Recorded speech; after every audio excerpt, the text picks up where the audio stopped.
Mago hala nyakor mga jwang piny owacho osebedo ka wito omenda ma nengogi dirom bilion 100 higa ka higa kaluwore kod mwandu ma ok opuodhi madonjo e pacho ka.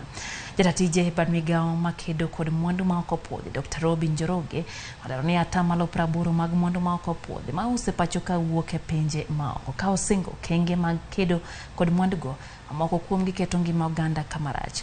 Singo makamano chiwo kinde mano e duol makedo gi mwandu ma ok opuodhi ACA odonje winjruok kod bad migao ma ochung'ne wuodhe mag mwandu apeyni ma okwako pinje manyandwat ma ugwe mar Afrika.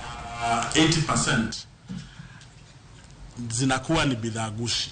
Zile bidhaa gushi zote ziko nchini, 80% zinatoka nchi za nje.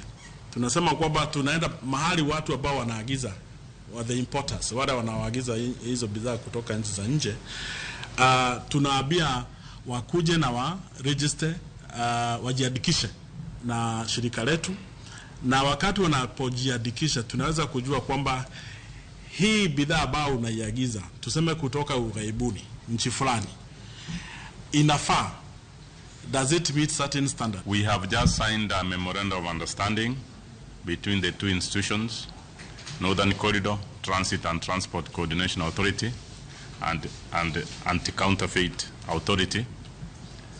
As you are aware, Northern Corridor is the artery that starts from the port of Mombasa, and this institution has a mandate to ensure smooth movement of cargo between the port of Mombasa to the hinterland countries of Northern Corridor.